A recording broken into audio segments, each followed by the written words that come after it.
kasih Tuhan Yesus. Oleh anugerah-Mu kami ada sampai saat ini Tuhan. Bawa kami untuk kami lebih dekat lagi kepada-Mu Tuhan. Menikmati indahnya hadirat-Mu Tuhan. Bersama dengan Engkau di setiap waktu dalam kehidupan kami. Terima kasih Tuhan. Kau baik Tuhan. Kau yang kami sembah selamanya. Kau yang ku rindu selalu berada di dekat-Mu, oh Tuhan.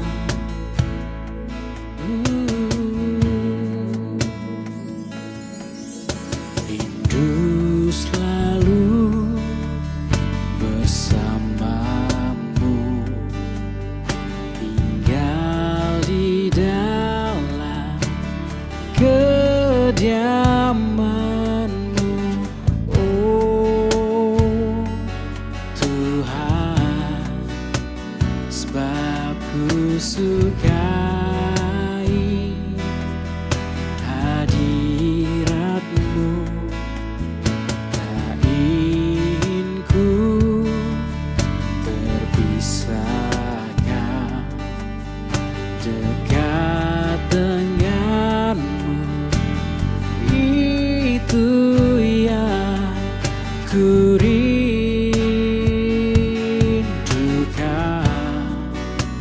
sebab ku dapati kedamaian. Ku nikmati keindahan dan keagungan-Mu, oh Tuhan. Ku nikmati kemuliaan-Mu, menyembah-Mu dengan segenap hatiku.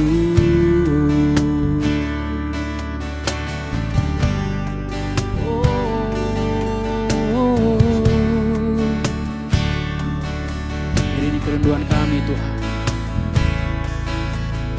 Rindu selalu bersama-Mu,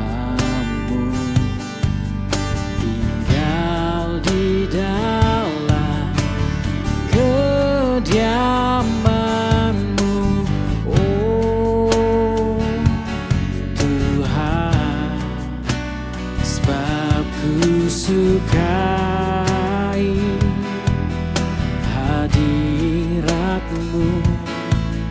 tak ingin ku terpisahkan dekat dengan-Mu. Itu yang ku rindukan,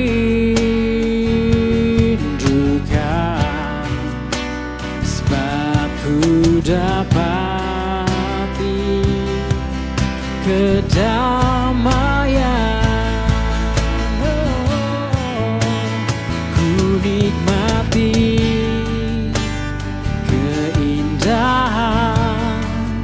dan keagungan-Mu, oh Tuhan.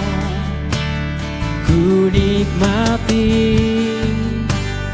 kemuliaan-Mu, menyembah-Mu dengan segenap. Ku nikmati keindahan dan keagungan-Mu, oh Tuhan. Ku nikmati kemuliaan-Mu, menyembah-Mu dengan segenap hatiku.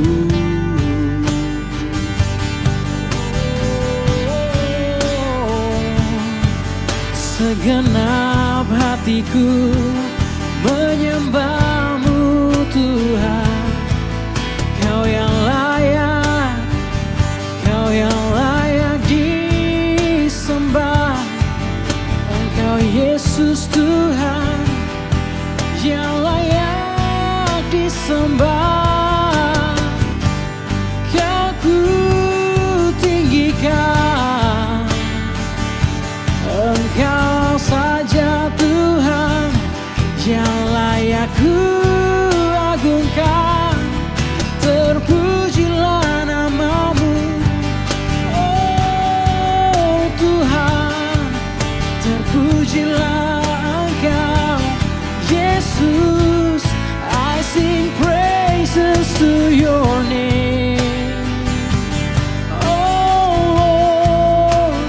Praises to your name, oh Lord. For your name is great and greatly to be praised. I sing praises to your name, oh Lord.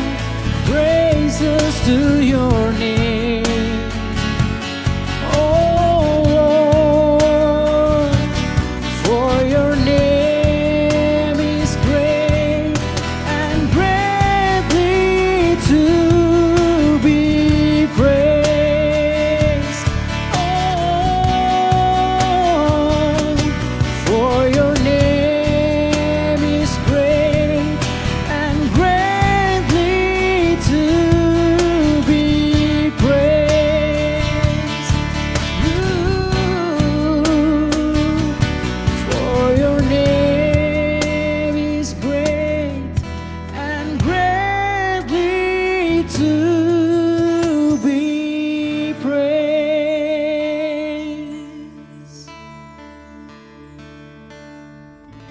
Shalom warga kerajaan, selamat malam. Senang sekali kita dapat berjumpa kembali dalam ibadah tengah minggu di hari Rabu ini. Saya senang dapat berbagi dengan saudara di ibadah ini, sekalipun kita hanya berjumpa dalam ibadah online. Saudara, kita ada di pertengahan dari bulan November, dan tanpa terasa tinggal beberapa minggu lagi kita akan mengakhiri tahun 2023 ini. Saya yakin dan percaya ada banyak sekali kejadian-kejadian, peristiwa-peristiwa yang kita lewati sepanjang tahun ini yang menunjukkan kepada kita bahwa Tuhan yang kita sembah adalah Allah yang setia, Allah yang memegang perjanjiannya bagi setiap kita. Secara khusus di bulan ini kita sedang berbicara tentang Christ likeness atau keserupaan dengan Tuhan. Nah, saya berdoa supaya setiap kita warga kerajaan, saudara dapat mengikuti setiap ibadah, baik itu ibadah raya hari Minggu dan juga ibadah tengah minggu sepanjang bulan ini, untuk kita bisa belajar bersama-sama tentang keserupaan dengan Allah. Saudara, kita perlu menyadari bahwa memang sejak awal Tuhan mau supaya kita ini menjadi serupa dengan Dia. Dalam Kejadian pasal yang pertama ayat yang ke-26, firman Tuhan berkata bahwa Tuhan dalam Allah Bapa, Allah Putra, dan Allah Roh Kudus, mereka berkata, marilah kita menjadikan manusia menurut gambar dan rupa kita. Jadi memang Tuhan sejak awal merancangkan kita ini, manusia ini, untuk menjadi serupa dengan Dia. Karena Tuhan akan memberikan tugas kepada kita, kepada manusia, yaitu untuk menjadi pengelola atas segala ciptaan yang lain. Kita memerintah di bumi, itu adalah tugas kita yang diberikan oleh Tuhan. Nah saudara, biarlah kita belajar sepanjang bulan ini bagaimana kita menjadi serupa dengan Kristus. Apa itu keserupaan dengan Allah? Bagaimana itu serupa dalam serupa dan segambar dengan Allah. Saudara, kita perlu untuk memahami itu sehingga itu terjadi dalam kehidupan kita. Saudara, kita perlu untuk menyadari bahwa tanpa pengorbanan Kristus maka kita tidak mungkin memiliki keserupaan dengan Allah. Saudara, dosa merusak gambar Allah dalam hidup manusia. Ketika Adam jatuh ke dalam dosa, Adam dan Hawa jatuh ke dalam dosa, maka seluruh keturunannya, termasuk saya dan saudara, sebelum kita mengenal Kristus, sebelum kita berjumpa dengan kebenaran, atau sebelum kasih karunia-Nya menemukan kita, maka kita ini tidak punya keserupaan dengan Allah. Kita hidup serupa dengan dunia ini. Kita hidup serupa dengan nilai-nilai yang dibangun dengan begitu lama di dalam dunia ini. Tetapi ketika kita berjumpa dengan kasih karunia Allah, ketika kasih-Nya menemukan kita di dalam anugerah-Nya, saya dan saudara menerima satu pembaharuan. Kita dilahirkan kembali. Nah, kita perlu memahami ini bahwa waktu kita dilahirkan kembali, yang dilahirkan itu bukan tubuh fisik kita. Saya pernah memberikan penjelasan tentang hal ini, tapi saya rindu untuk membagikan ini buat saudara, bahwa waktu kita dilahirkan kembali, yang dilahirkan kembali itu bukan tubuh jasmani kita. Seperti saya misalnya, saya lahir sebagai seorang yang albino ya. Sepanjang satu badan saya ini nggak ada pigmennya, sehingga badan saya, kulit saya putih, rambut saya putih, semua rambut yang ada di tubuh saya ini semua warnanya putih tanpa ada pigmen sama sekali. Apakah ketika saya dilahirkan kembali di dalam Kristus, maka saya tiba-tiba memiliki pigmen di kulit saya? Nah, tentu tidak, saudara. Waktu Yesus berjumpa dengan Nikodemus dalam Yohanes pasal yang ketiga, di sana Yesus bercerita, memberikan satu penjelasan kepada Nikodemus bahwa kalau kamu tidak dilahirkan kembali, kamu tidak dapat melihat kerajaan Allah. Saudara, kerajaan Allah itu berbicara tentang pemerintahan Allah.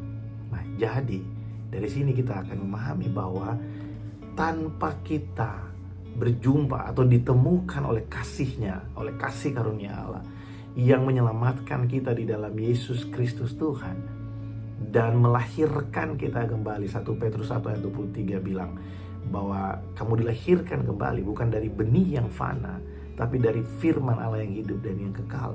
Jadi waktu kita dilahirkan kembali, kita menjadi ciptaan yang baru. Nah, yang lama sudah berlalu. Apa itu yang lama? Yang lama itu adalah semua gambar atau keserupaan dengan dunia yang kita bawa dari nenek moyang kita, itu berakhir ketika kita dilahirkan kembali. Kita lahir sebagai ciptaan yang baru, kita lahir sebagai manusia rohani yang baru.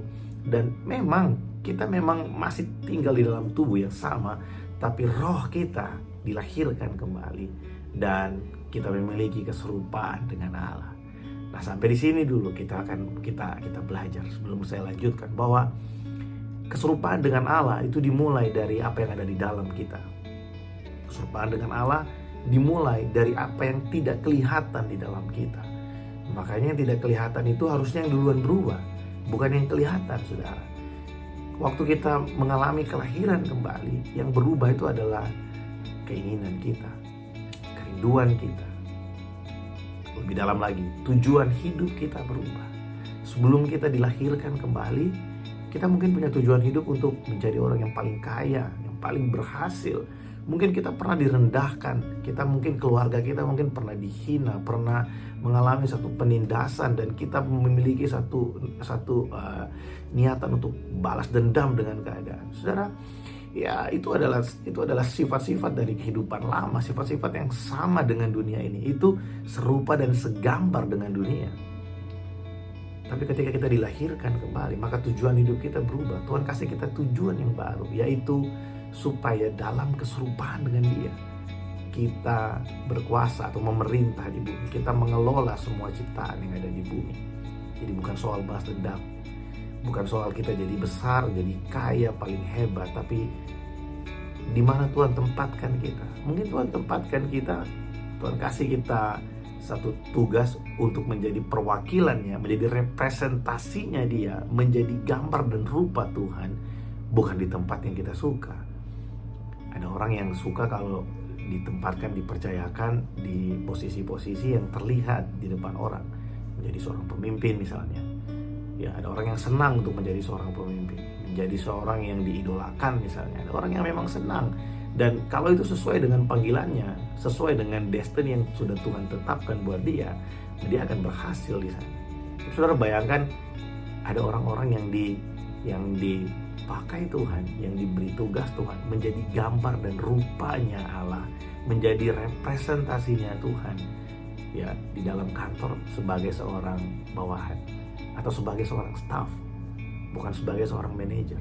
bagaimana dia ada di sana dan menjadi perwakilan Allah, menjadi perwakilan Kristus, perwakilan kerajaan Allah. Dalam bahasa sederhana begini, kalau Yesus kerja di perusahaan itu dan Yesus menjadi pegawai di situ, kira-kira bagaimana Yesus bekerja? Kalau Yesus ada di sana, bekerja di sana, menjadi seorang cleaning service misalnya, kira-kira Yesus akan bekerja seperti apa?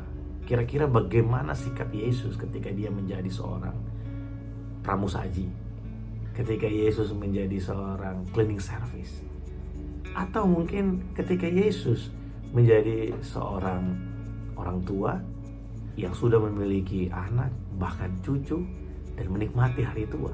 Bagaimana Yesus ketika Yesus ada di posisi seperti itu? Jadi bukan soal kita ada di mana, tapi soal bagaimana kita menyadari betul bahwa dimanapun kita berada, di posisi apapun kita sedang dipercayakan, setiap kita adalah perwakilan dari kerajaan Allah di sana. Saya senang sekali karena ketika saya merenungkan ini, saya jadi berpikir, dan ya saya meyakini satu hal, bahwa ternyata kalau ada banyak orang yang mengejar kedudukan, kekayaan, mengejar semua harta yang ada di dalam dunia, belum tentu itu destiny yang Tuhan siapkan buat mereka. Bukan berarti kita tidak usah bekerja dan mencari nafkah. Dimanapun kita bekerja dan mencari nafkah, sebenarnya yang paling perlu untuk kita sadari, kita ada di sana bukan hanya sekedar untuk bekerja dan mendapatkan hasil untuk penghidupan kita. Karena sekali lagi saudara, saya ingin sampaikan buat kita, saya sampaikan ini sebagai seorang hamba Tuhan yang dulu pernah bekerja. Sebelum saya jadi hamba Tuhan, saya juga bekerja di sekuler. Saudara, bahwa soal penghidupan kita, soal keperluan, kebutuhan kita, Allah sudah berjanji bahwa Dia akan memenuhi segala keperluan kita di dalam Yesus Kristus Tuhan. Saudara, ada banyak sekali ayat di dalam Alkitab yang Yesus sampaikan dalam Perjanjian Baru, ya, dalam 4 kitab Injil. Yesus berbicara tentang penyediaan Tuhan. Saudara, Yesus berbicara tentang burung di udara yang Tuhan pelihara. Yesus berbicara tentang bunga bakung di ladang yang Tuhan hiasi. Yesus memberi makan 5.000 orang, berbicara tentang penyediaan. Yesus memberi makan 4.000 orang, berbicara tentang penyediaan. Yesus menyediakan bahkan sebelum perjamuan malam, ya, semuanya berbicara tentang bahwa Tuhan itu menyediakan segala sesuatu yang anak-anaknya perlukan. Jadi waktu kita ada di tempat bekerja kita, di tempat berusaha kita, saya mau kita rubah cara pandang kita. Bukan lagi tentang bagaimana supaya kita bisa untung banyak atau dapat gaji yang paling besar. Saya harus sharing ini untuk saudara, bahwa begini, buat saya sebagai seorang yang lahir dengan keterbatasan yang cukup banyak, dengan mata saya yang tidak sempurna, dengan segala keterbatasan saya yang ada ini, dulu saya sempat berpikir saya tidak akan punya masa depan. Saya pernah berpikir bahwa ya saya akan gini-gini aja, jadi pemain musik, ya, dari kafe ke kafe. Bahkan saya pernah menerima satu kalimat yang sangat tajam buat saya waktu saya masih bekerja di salah satu instansi swasta. Atasan saya pernah bilang begini, bos saya pernah bilang begini, Edward itu pride-nya lebih besar daripada kemampuannya atau kapasitasnya. Wah, itu kalimat itu tajam menyerang saya, sehingga saya menjadi orang yang sangat ambisius. Saya mau dapat, saya berusaha untuk menunjukkan pembuktian diri, aktualisasi diri bahwa saya tidak seperti yang dikatakan mereka, bahwa saya ini bukan orang yang kalah, bukan orang yang gagal. Ya memang betul kita lebih dari pemenang, tapi motivasi saya salah. Saya ingin balas dendam pada saat itu. Sampai saya memahami betul, ya, terutama di hari-hari ini ketika sedang merenungkan tentang Christ likeness ini, saya memahami betul bahwa Tuhan itu punya rencana di dalam setiap kehidupan saya dan saudara. Mungkin saudara yang menyaksikan ini, saudara bukan pemimpin di tempat kerja saudara. Mungkin saudara yang menyaksikan ini, saudara bukanlah leader atau orang yang dipercayakan lebih daripada saudara. Mungkin saudara bukanlah orang yang disanjung, bukan orang yang terkenal. Tapi itu bukan menjadi persoalan. Jadi persoalannya adalah apakah engkau menyadari bahwa engkau adalah perwakilan kerajaan Allah. Coba renungkan, kalau Yesus ada di posisimu, kira-kira apa yang Yesus lakukan? Kalau Yesus menjadi seorang cleaning service, apa yang dia lakukan? Kalau Yesus menjadi seorang pramusaji, bagaimana dia bekerja? Kalau Yesus bekerja seperti di tempat saudara bekerja, di posisi saudara, apa yang akan Yesus lakukan? Apa yang akan Yesus kerjakan di sana? Apakah dia akan mempergunakan waktu suka-suka dia? Apakah dia akan menyalahgunakan wewenang yang diberikan kalau dia seorang pemimpin? Bagaimana Yesus memutuskan perkara-perkara kalau dia adalah seorang yang punya kapasitas untuk mengambil keputusan? Semua itu berbicara tentang Christ likeness buat kita. Wow, amazing sekali saudara. Ketika saya merekam ini sebenarnya saya sudah mempersiapkan yang lain. Ya, ayat yang ada di catatan saya sebenarnya tidak berbicara tentang Christ likeness. Saya ingin bicara tentang yang lain, tapi Roh Kudus luar biasa.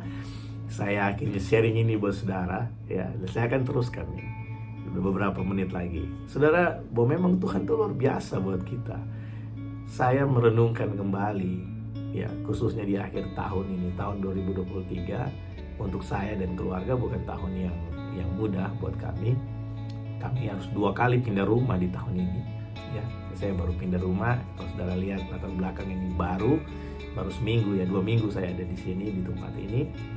Dan saudara melewati persoalan begitu banyak, ada kejadian-kejadian, peristiwa-peristiwa yang sangat berat buat kami. Secara lahiriah saya merasakan tekanan yang luar biasa berat. Tapi saya bersyukur karena di saat-saat saya kecewa, di saat-saat yang mungkin paling dalam hidup saya memahami bahwa bukan soal posisi, tapi soal kesadaran kita bahwa kita adalah perwakilan dari kerajaan Allah di muka bumi. Ketika kita dikecewakan, ya, ketika kita dikhianati, ketika kita menerima kalimat-kalimat yang tidak baik dari orang, ketika kita disalah mengerti, saudara, semua itu menjadi sesuatu yang saya renungkan, ya, bukan hanya di luar rumah, ya, mulai dari rumah, ketika kita dengan orang-orang yang ada di sekeliling kita, dengan keluarga, suami istri, kita disalah mengerti, kita disalah mengerti. Saudara, kalau saudara beberapa kenal saya, ya, saya makin kesini saya menjadi orang yang semakin tidak mau berargumentasi, ya, atau berdebat, saudara, karena saya semakin yakin bahwa begini, benar dan tidaknya kita itu bukan ada di kita. Bukan karena saya jago berdebat kemudian saya menjadi orang yang benar. Bukan karena saya saya hebat dengan semua argumen yang saya punya, saya menjadi orang yang benar, bukan. Tapi kebenaran kita itu ditentukan oleh Tuhan. Dia yang menjadi hakim buat kita. Saya seringkali berkata bahwa, ya, kamu boleh ngomong apa aja tentang saya, kamu boleh fitnah, boleh bilang apa saja terserah tentang saya. Tuhan yang tahu. Kalau saya salah, Tuhan pasti akan berurusan dengan saya. Tapi kalau apa yang kamu katakan, orang katakan tentang kita itu bukanlah sebuah kebenaran, Tuhan juga akan berurusan dengan mereka. Jadi yang penting buat kita adalah kita menyadari bahwa posisi kita di bumi ini adalah perwakilan dari kerajaan Allah. Sehingga semua serangan atau segala sesuatu yang datang dalam hidup kita, itu seharusnya yang kita pikirkan duluan. Kalau Yesus diperhadapkan dengan situasi seperti ini, apa yang Tuhan akan lakukan? Apa yang Yesus akan lakukan? Ketika kita diperhadapkan dengan semua keadaan yang ada di sekeliling kita, apa yang akan Yesus lakukan kalau Yesus yang menghadapi? Nah, dari sini kita akan melihat, kalau kita mulai berpikir seperti itu, saya percaya bahwa Roh Kudus yang luar biasa itu, Allah Roh Kudus yang sangat lembut dan manis, akan datang menuntun kita, akan datang membebaskan kita, akan datang memberikan kelegaan bagi saya dan saudara. Saudara, biarlah sharing firman Tuhan yang sangat spontan malam hari ini, karena ini di luar catatan saya. Sebenarnya saya ingin bahas malam hari ini dari Yeskiel pasal 17 dan 18, ya, tentang Raja Zedekia. Tapi saya tidak tahu kenapa ketika saya mulai dengan Christ likeness, sebenarnya saya hanya ingin memberikan preview dari tema bulan ini.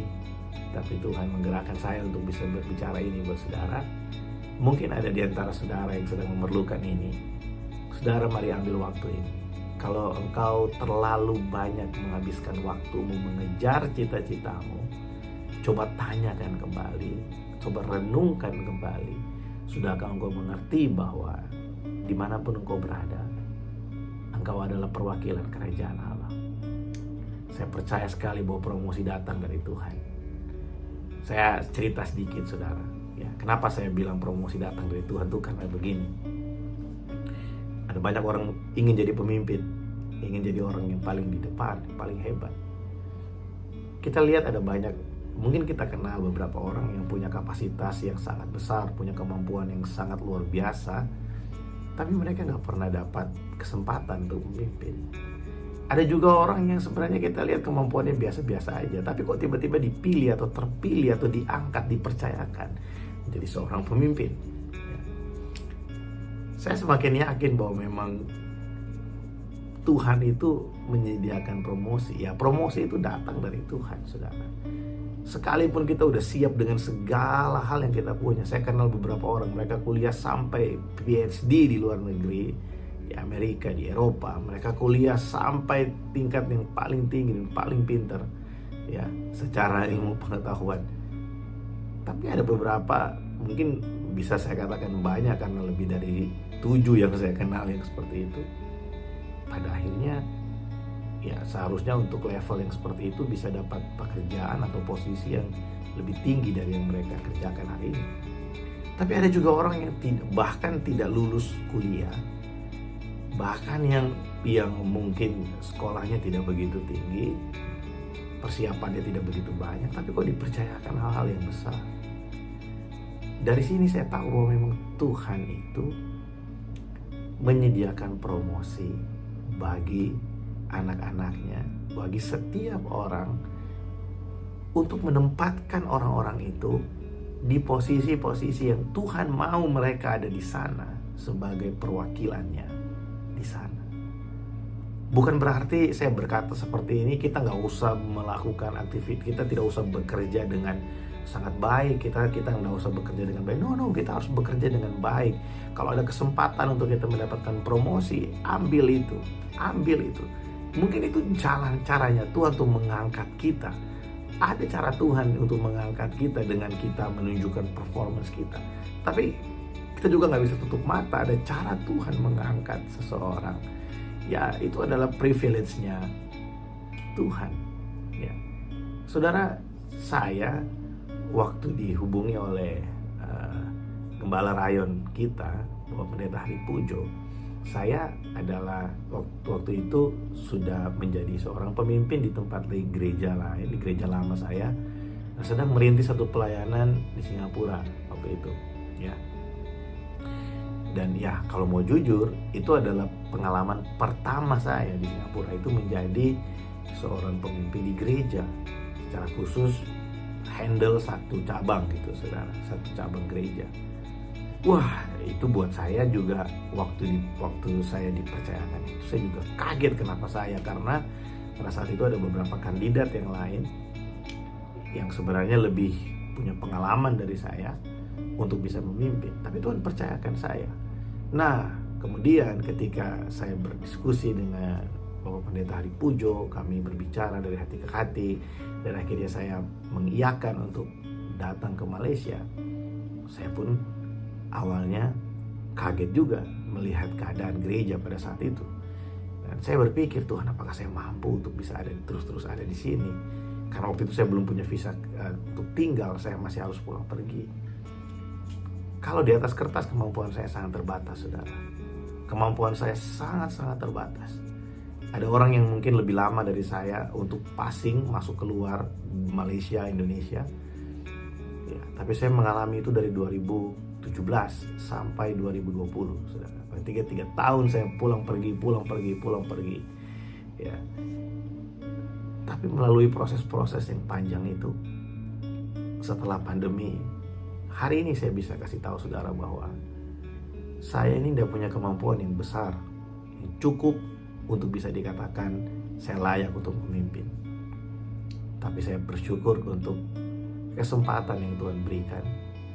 Karena Tuhan yang memberikan saya kesempatan untuk memimpin, Tuhan yang juga memberikan saya kemampuan hari lepas hari, minggu lepas minggu, bulan demi bulan, tahun demi tahun. Tuhan terus memperlengkapi dan memberi kemampuan bagi saya. Saudara, oleh sebab itu, kalau hari ini saya mungkin berbicara dengan Bapak Ibu Saudara yang sedang berusaha mati-matian untuk menjadi yang paling hebat, yang paling benar, yang paling tinggi. Sebagai hamba Tuhan, saya ingin mengingatkan saudara mungkin lebih baik ya, mengingatkan saudara bahwa begini, promosi itu datang dari Tuhan. Kerjakan apa yang ada di tangan saudara hari ini. Kerjakan semua yang dipercayakan kepada saudara hari ini dengan sungguh-sungguh. Ya, Kolose 3:23 bilang, lakukan segala sesuatu untuk Tuhan. Karena dari Tuhanlah kita menerima segala upah yang kita kerjakan. Saudara, biarlah apa yang saya bagikan malam hari ini tentang keserupaan dengan Allah itu menjadi sesuatu yang memberkati kita, menguatkan kita, memberikan kita satu pengharapan, membangkitkan semangat kita, dan kita semakin berpengharapan di dalam Tuhan Yesus. Mari kita berdoa. Bapa, terima kasih untuk tuntunan. Roh Kudus, terima kasih untuk Engkau yang berbicara kepada hamba-Mu. Sekalipun hamba-Mu sudah mempersiapkan yang lain, tapi Engkau mau untuk hamba-Mu sharing tentang hal ini. Roh Kudus, berbicaralah bagi anak-anak-Mu. Hamba tidak tahu apa yang menjadi maksud dan tujuan-Mu melalui ini semua, tapi hamba percaya bahwa Engkau ada dan Engkau berkuasa atas segala sesuatu. Berkati umat-Mu ya Tuhan, mereka yang sedang memerlukan hal ini, mereka yang sedang ada di tengah-tengah keadaan yang sulit, mereka yang mungkin sedang bertanya tentang tujuan hidup mereka. Biarlah hari ini mereka menemukan bahwa mereka ada karena Tuhan punya tujuan dalam hidup mereka, yaitu dalam keserupaan dengan Engkau. Kami menjadi pemimpin, kami menjadi pengelola yang baik atas semua ciptaan yang lain di bumi. Terima kasih Tuhan, berkati anak-anak-Mu, berkati setiap kami, berkat-Mu bagi setiap kami. Bersyukur buat malam hari ini Tuhan, kami akan beristirahat setelah ini. Tuhan berkati istirahat kami, biar kami bisa istirahat dengan baik, dan nama-Mu dipermuliakan dalam hidup kami. Dalam nama Tuhan kami, Raja kami yang mulia Yesus Kristus Tuhan kami berdoa. Amin. Puji Tuhan saudara. Sampai jumpa di hari Sabtu pagi pukul 5. Kita akan sama-sama berdoa dalam ibadah doa fajar. Tetap semangat mengandalkan Tuhan. Tuhan Yesus memberkati. Shalom.